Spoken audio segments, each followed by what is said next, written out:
Bonjour à tous et bienvenue sur Caillou News, votre émission d'actualité hebdomadaire du monde de l'escalade. Et cette semaine, on va parler bloc, car en plus de très belles croix, on a surtout une grosse news qui nous vient des États-Unis et d'un certain Sean Rabutu. On est parti. News numéro 1, ça y est, c'est officiel depuis hier soir, l'américain Sean Rabutu a annoncé sur son compte Instagram avoir libéré le bloc Megatron qu'il confirme à la cotation de 9A.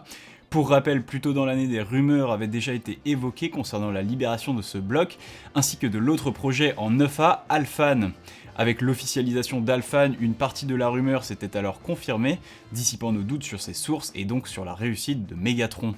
Avec cette nouvelle cotation extrême, le nombre de blocs annoncés en 9A augmente encore et passe à 6, malgré un bémol pour la décote de No Capote Only, plus considérée comme telle depuis. On reprend donc le montage qui m'avait pris 1 heure à faire il y a quelques semaines et on dit bonjour au petit nouveau Megatron. Pour l'histoire, ce bloc est situé dans le Colorado et est un vieux projet du monde de la grimpe. D'abord essayé par Dave Graham et Chad Grady, il s'agit d'une extension du bloc Tron côté 8B+, et ouvert par Daniel Woods en 2017, qui avait déjà pour but de réussir l'extension.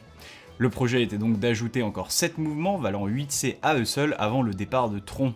C'est donc le deuxième 9A bloc annoncé cette année, et toujours par le même grimpeur, Sean Rabutu, qui, accompagné par son crew Melo et quelques autres grimpeurs européens, est en train cette année de donner ses lettres de noblesse à la discipline. Pour la répétition, à moins que Daniel Woods ne se repenche sur le problème, on risque d'attendre un peu plus longtemps qu'Alphan, puisque la situation géographique du bloc le rend plus difficile d'accès pour un Européen. Bref, Sean ne nous donne pas plus d'infos là-dessus pour l'instant, si ce n'est un bref vidéo out on Friday 11/18. Rendez-vous donc vendredi, probablement sur la chaîne YouTube Melo, pour un nouveau moment d'anthologie. Et voilà, c'est tout pour les news, et maintenant on passe aux croix de la semaine. William Bosi continue son périple en Suisse avec l'enchaînement d'Efira 8C+ bloc sur le secteur de Chironico. Libéré par le célèbre James Webb en 2019, après l'avoir essayé l'an passé, Will est revenu cette année avec la ferme intention d'en venir à bout, et il ne lui aura fallu que 2 petits jours pour réussir grâce à des épaules plus musclées qui lui ont permis de passer le crux notamment. Il indique que même s'il lui a semblé plus dur que Forgotten Gems 8C, il ne serait que dans le bas du 8C+, et comme il le dit si bien, l'avenir nous dira quelle côte convient le mieux. Toujours en Suisse, nous parlions de lui pour la répétition il y a 2 semaines de l'autre 9A de Sean Rabutu, Alphan. Il récidive maintenant avec la libération de Vecchio Leone, site start dans le secteur de Valle Verzasca qu'il propose 8C+, et qui n'est ni plus ni moins que le départ assis du bloc Vecchio Leone 8B.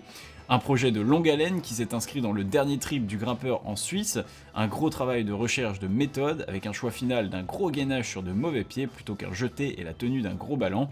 Il précise aussi qu'il a pu travailler sur d'autres projets dont nous espérons vous parler dès la saison prochaine. Grosse semaine pour le bloc, encore une fois sur un monument libéré par James Webb, mais aux États-Unis sur le secteur de Neverland, cette fois avec The Multiverse 8C. Inspiré par Taylor McNeil qui avait enchaîné sous ses yeux le bloc en octobre, Daniel Woods aura eu jusqu'au dernier moment avant l'hiver et des conditions moins propices à l'escalade pour réussir son enchaînement. Le passage des 3 derniers grimpeurs, dont Daniel Woods, confirme une augmentation de la cotation vers 8C. Toujours du bloc et une fois de plus en Suisse, comme si la saison était faite pour grimper là-bas, nous y retrouvons un Français, Clément Lechaptois, pour son tout premier 8C+ bloc Fuck the System sur le secteur de Fionnet dans le Valais. Libéré par Sean Rabutu à l'été dernier, le grimpeur avait commencé le travail à l'automne, puis était revenu au printemps, mais la roche était déjà trop chaude, et ce n'est que maintenant que les conditions météo et physiques ont pu être réunies. Après quelques sessions, l'affaire était donc dans le sac pour Clément, chapeau l'artiste. Un autre très gros client est de passage en Suisse et il est français. Nico Pellerson est lui aussi sur le secteur de Chironico où se bousculent les meilleurs bloqueurs du monde depuis quelques mois. S'il a pu commencer à travailler sur Alphan, la nouvelle star locale, il a ensuite jeté son dévolu sur les classiques du coin avec en point d'orgue Forgotten Gems 8C+, dont nous parlions la semaine dernière lors de son enchaînement par Will Bosi.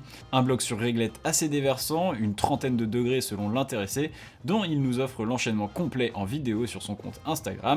Enfin, concernant Alphan, il ne lui restait qu'un move à travailler et on espère pouvoir vous conter son ascension dans les plus brefs délais. Et voilà, c'est tout pour cet épisode de Caillou News. Comme d'habitude, j'espère qu'il vous aura plu. En attendant, moi je vous invite à mettre un j'aime sur la vidéo, à vous abonner à la chaîne si ce n'est pas déjà fait, et à laisser un commentaire si le cœur vous en dit. Et moi je vous dis à la prochaine. Tchuss!